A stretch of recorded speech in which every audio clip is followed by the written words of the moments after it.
Hello everyone, I am sure कि आपने India के स्पेस मिशन आदित्य L1 के बारे में जरूर सुना होगा। It is actually the maiden solar mission launched by ISRO on September 2, 2023। तो आइए आज मैं आपको इसी के बारे में कुछ जानकारी देता हूँ। सबसे पहली बात, इसका नाम आदित्य L1 ही क्यों है? वाई आदित्य? आप जानते हो आदित्य सूर्य का ही एक पर्यायवाची शब्द है। And what is this L1? L1 का मतलब है लैग्रेंजियन पॉइंट 1। क्या होता है लैग्रेंजियन पॉइंट 1? आपको पता होगा कि हर एक प्लेनेट की अपनी ग्रेविटेशनल फील्ड होती है जो प्लेनेट के सेंटर की तरफ डायरेक्टेड रहती है। Now imagine this is sun and this is earth, और ये इन दोनों का line of joining.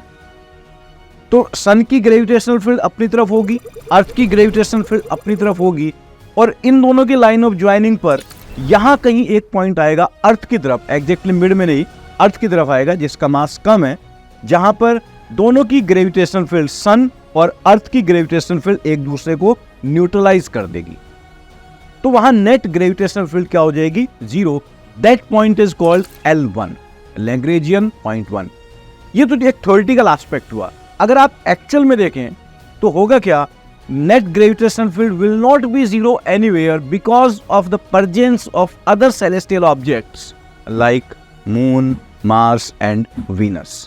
So actually वो एक point नहीं है. That is a region between Sun and Earth where net gravitational field is minimum. जहाँ पर net gravitational field minimum होती है, that region is called Lagrangian point 1, and Aditya L1 will be orbiting around Sun in that region Lagrangian point 1. That orbit is called halo orbit, HALO, halo orbit. और इस halo orbit में orbiting करने का सबसे जो important advantage है वो ये है that our Aditya L1 will be continuously waving towards sun without any occultation or eclipse. मतलब बिना किसी बाधा के वो लगातार सन की तरफ देखता रहेगा, and it will be observing the photosphere, chromosphere and corona of the sun. तो इसीलिए इसका नाम आदित्य L1 है। आदित्य सूर्य का पर्यायवाची शब्द है, और L1 क्योंकि ये L1 रीजन में ऑर्बिटिंग करता रहेगा, उस ऑर्बिट का नाम है हालो ऑर्बिट। ओके, तो what are the objectives of this mission? Number 1, it will unraveling the mystery of photosphere, chromosphere and corona of the sun. Now what is photosphere, what is chromosphere and what is the corona? अर्थ से आप सन को जब देखते हैं तो जो भी part आपको सन का अर्थ से दिखाई दे रहा है, that is called photosphere. Photosphere means the sphere of light. और जैसा कि आप जानते हैं light travel in the form of photons, इसीलिए शायद इसका नाम फोटोस्फीयर रखा गया है। इमेजिन दिस इज सन, जो अर्थ से आपको दिखाई दे रहा है, तो ये पार्ट कहलाता है फोटोस्फीयर। अब इसके ऊपर एक और पिंक लेयर होता है, that pink layer is called chromosphere. और जो सन का सबसे आउटर पार्ट है, एकदम आउटर पार्ट जो होगा, that is called corona of the sun. ये कोरोना आपको केवल तब दिखाई देता है जब सन और अर्थ के बीच में मून आ जाता है, that is during solar Eclipse. जब सोलर इक्लिप्स होगा तो आप इमेजिन कीजिए ये सन है आपका, और उसके सामने अगर मून आ गया तो जो सन का आउटर लेयर है वो केवल ब्राइट होगा, और बीच में आपको ब्लैक एकदम डार्क डिस्क दिखाई देगा।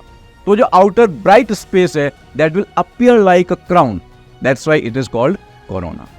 तो ये इसका पहला ऑब्जेक्टिव है, it will unveiling the mystery of photosphere, chromosphere and corona. Second, it will be getting crucial data about the particles emanating from sun along with delving into the physics of sun's corona. Sun से जो particle निकल रहे हैं उनके बारे में crucial data collect करेगा, ताकि हम उनकी डायनेमिक्स को अच्छे से स्टडी कर पाएँ। और इसका ऑब्जेक्टिव क्या है?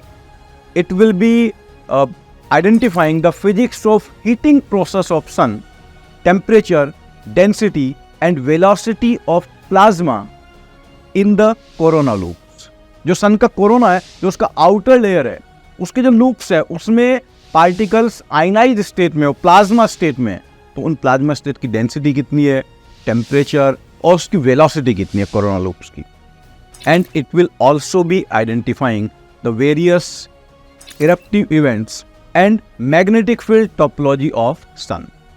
अब ये इरेप्टिव इवेंट्स और वो जो मैंने अभी बताया था आपको पार्टिकल डायनेमिक्स क्या होता है, एक्चुअली आपको पता है टेम्परेचर सन के सरफेस पर और उसके अलग अलग पार्ट्स में क्रोमोस्फीयर, फोटोस्फीयर, कोरोना में बहुत हाई होता है। So the every particle have very high thermal energy. कुछ पार्टिकल्स के पास थर्मल एनर्जी इतनी ज्यादा हो जाती है कि वो सन की ग्रेविटेशनल फील्ड को छोड़कर वहां से निकल जाते हैं and they move in Interstellar space with very high speed. आपको ये जानकर आश्चर्य होगा कि उन सभी पार्टिकल्स को अर्थ तक आने में केवल 4 दिन लगेंगे और सैटर्न तक जाने में 7 to 8 डेज लगेंगे। और अगर वो सारे पार्टिकल सन तक अर्थ तक आ गए, जो सन से एमिनेट हुए हैं, जो इरेप्टिव इवेंट्स के कारण हुए हैं, अगर वो सारे अर्थ तक आ गए तो यहाँ पर भयंकर तबाही मचा देंगे। तो वो सारे पार्टिकल अर्थ तक नहीं आ पाते हैं। वो कहाँ जाते हैं फिर? वो सब पार्टिकल अर्थ की मैग्नेटिक फील्ड में ट्रैप हो जाते हैं। इमेजिन कि ये अर्थ है तो इसके चारों तरफ इसकी मैग्नेटिक फील्ड है और अर्थ के सरफेस से काफी दूर वो मैग्नेटिक फील्ड में सारे पार्टिकल ट्रैप हो जाते हैं, एक बेल्ट बना देते हैं जिसको हम कहते हैं वॉन एलन बेल्ट। ये नाम आपने सुना होगा, एक मूवी आई थी मिशन मंगल, वो एंटरटेनमेंट पर्पज से बनाई गई मूवी थी, लेकिन उसमें भी नासा का एक साइंटिस्ट कहता है कि अभी आप मार्स पर नहीं जा पाओगे क्योंकि आप तो वॉन एलन बेल्ट को भी क्रॉस नहीं कर पाए हैं। उस वॉन एलन बेल्ट में आयनाइज्ड पार्टिकल्स होते हैं और उसे क्रॉस करने के लिए हमें ये आइडेंटिफाई करना होता है कि सबसे कम डेंसिटी कहाँ पर है। जहाँ डेंसिटी सबसे कम होगी वहीं से हमारे सैटेलाइट को वॉन एलन बेल्ट को क्रॉस करना होगा। और क्योंकि अर्थ मूव कर रही है, वॉन एलन बेल्ट भी मूव कर रही है, तो जिस टाइम पर हमारा सैटेलाइट वॉन एलन बेल्ट पर पहुंचेगा वो एग्जैक्टली उसी पॉइंट से क्रॉस करे। बहुत एक्यूरेसी और प्रिसिजन की जरूरत होती है। क्लियर? तो these are the main objective of Aditya L1। Now how it will achieve this? ऐसा क्या हमने उसमें रखा है कि ये सब ऑब्जेक्टिव हम अचीव कर पाएंगे? Actually Aditya L1 is carrying 7 payloads to study about photosphere, chromosphere and corona. And these payloads employ the electromagnetic particles and magnetic field detectors. वो इलेक्ट्रोमैग्नेटिक पार्टिकल्स छोड़ेगा और मैग्नेटिक फील्ड डिटेक्टर्स को सन की तरफ एम्प्लॉय करेगा, जिससे हम सन की मैग्नेटिक फील्ड और जो पार्टिकल्स डायनेमिक्स से जो वहां से एमिट हो रहे हैं उनकी डायनेमिक्स को समझ पाएंगे। So I hope now you have ample amount of information about Aditya L1. For more such technological informations and advancement in the India or in entire world, stay connected to LN Digital. Thank you very much.